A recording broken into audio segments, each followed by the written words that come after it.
جو لوگ اللہ پر ایمان لائیں کہیں کہ ہمارا رب اللہ ہے، پھر اس پر جم جائیں، ان پر فرشتوں کا نزول ہوتا ہے، نہ کوئی غم کرو نہ خوف، خوشیاں مناؤ جنت کی جس کا تم سے وعدہ کیا گیا تھا۔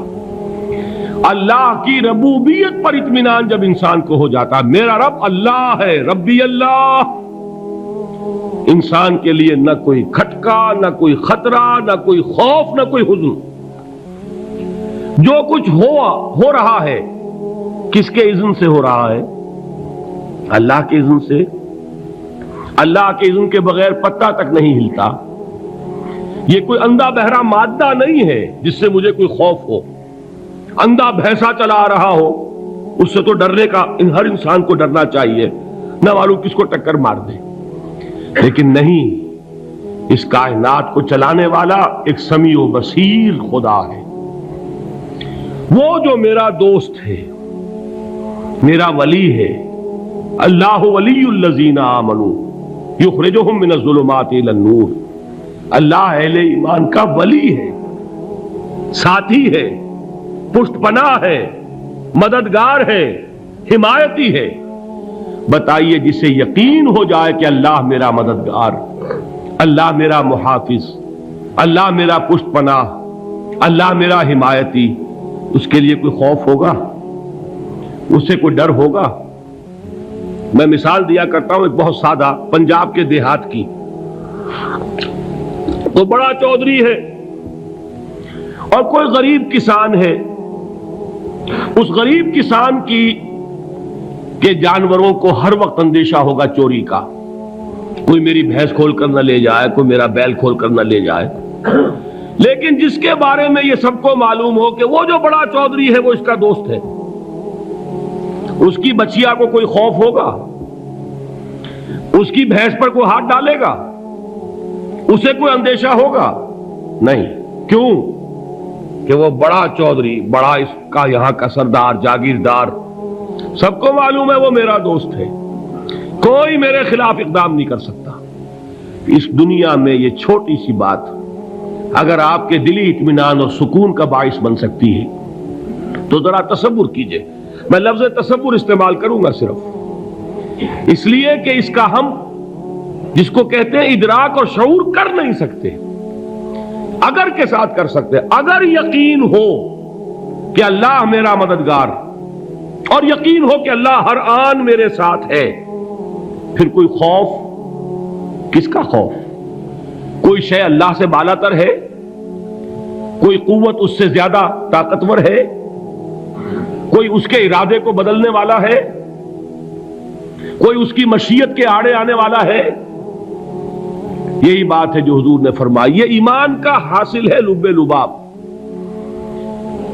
کہ دیکھو اچھی طرح اس بات کو ذہن نشین کر لو، اگر تمام انسان مل کر تمہیں کوئی نقصان پہنچانا چاہے نہیں پہنچا سکتے، مگر جو کچھ اللہ نے لکھ دیا ہو، اور تمام انسان مل کر تمہیں کوئی نفع پہنچانا چاہیں نہیں پہنچا سکتے، مگر وہ شے جو اللہ نے طے کر دی ہو۔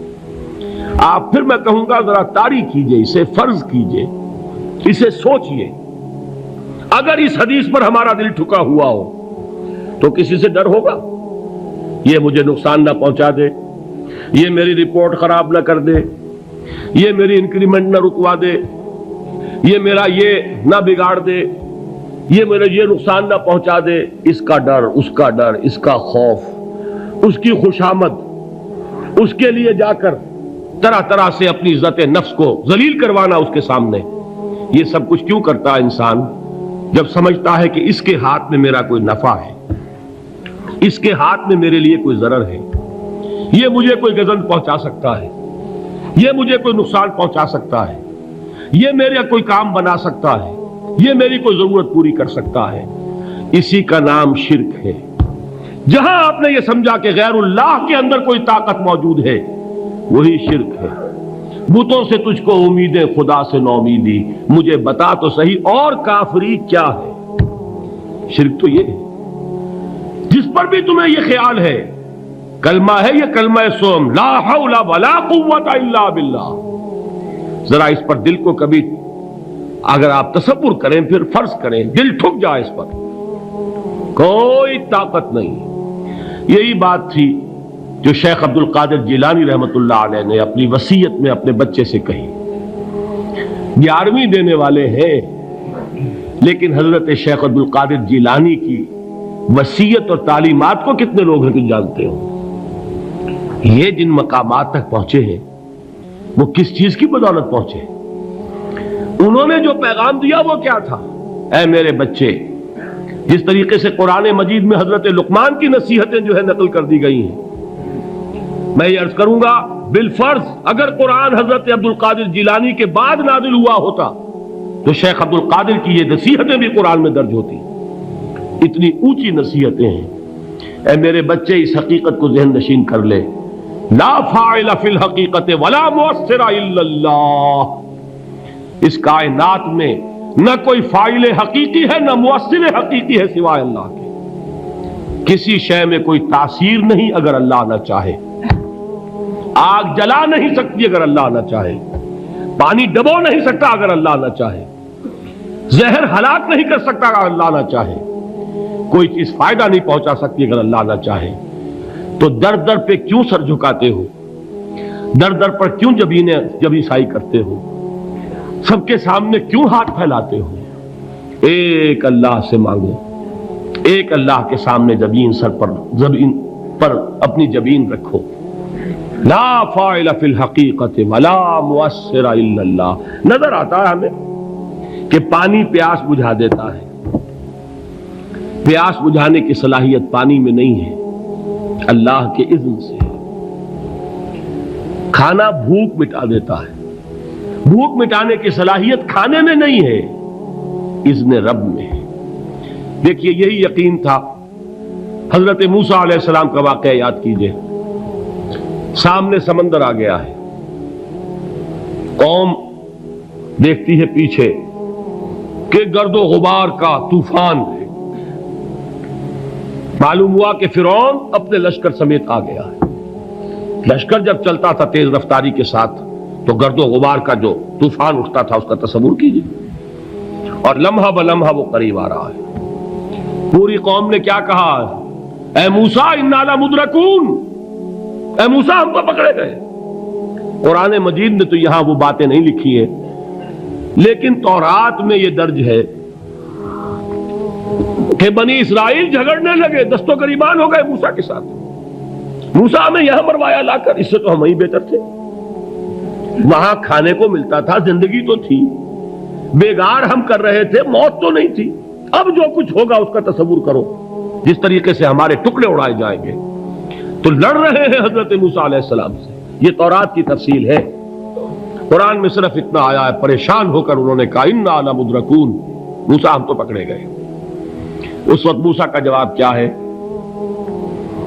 کلا ان معی ربی سیہدین، نہیں، میرے ساتھ میرا رب ہے، وہ راستہ دے گا۔ بتائیے کہاں راستہ نظر آ رہا ہے؟ یہ ہے ایمان بالغیب۔ راستہ نظر نہ آئے تب اللہ پر یقین ایمان ہے۔ جیب میں پیسے ہوں اور تب دل کو اطمینان ہے تو ایمان کس پر ہوا؟ پیسے پر، اللہ پر نہیں۔ جب وسائل و ذرائع نہ ہو اور پھر یقین ہو کہ اللہ مسبب الاسباب ہے، وہ اسباب کا پابند نہیں ہے، وہ اسباب کا محتاج نہیں ہے، اسباب اس کے محتاج ہیں۔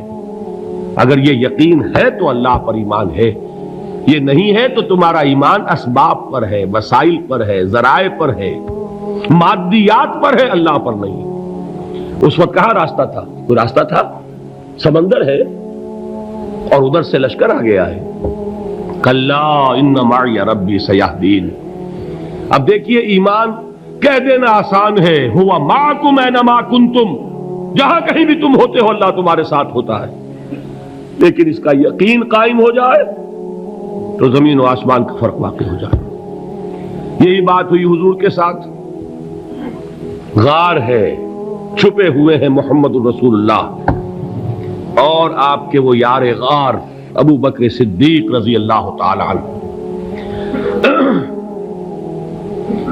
اقبال نے حضرت ابو بکر کی شان میں چند اشعار کہیں صرف، لیکن واقعہ یہ ہے کہ بھاری بھاری نظموں پر اور قصیدوں پر بھاری ہے، طویل ترین نظمیں اور قصیدے ہوں ان پر بھاری ہے۔ ہمت ابو بکر کی ہمت جو ہے، کشت ملت را چو ابر، جیسے بارش سے کھیتی اپجتی ہے، ابو بکر کی ہمت اور عزیمت اس امت کو اسی طرح سینچنے والی ہے۔ ثانیے اسلام و غار و بدر و قبر،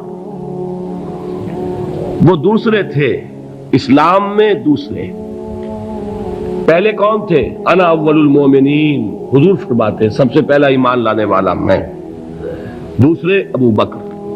ویسے ہمارے ہاں یہ چلتا ہے اختلاف، حضرت علی پہلے ہیں کہ حضرت ابو بکر پہلے ہیں، لیکن اس میں بڑی خوبصورت تطبیق قائم کی ہے علماء نے، اور بہت صحیح ہے۔ چار کے بارے میں فیصلہ ہی مت کرو کہ کون پہلے ہے، ان کی ایک عجیب تقسیم کر دی ہے۔ آزاد مردوں میں، بالغ مردوں میں سب سے پہلے ابو بکر، بچوں میں سب سے پہلے علی، خواتین میں سب سے پہلے خدیجہ، اور غلاموں میں سب سے پہلے زید ابن حارثہ۔ بڑی پیاری تقسیم ہے، یہ چاروں ہی پہلے ہیں، ہر ایک کے لیے اولیت ہے۔ اور واقعہ یہ ہے کہ اگر زمانی اعتبار سے تعین ہوگا تو پہلے خدیجۃ الکبریٰ آئیں گی رضی اللہ تعالی عنہ، کسی اور سے بات کرنے کی نوبت بعد میں آ سکتی ہے، پہلے تو اہلیہ محترمہ سے بات ہوئی، آتے ہی پہلی وحی ہوئی ہے، ابھی تبلیغ کا حکم نہیں تھا۔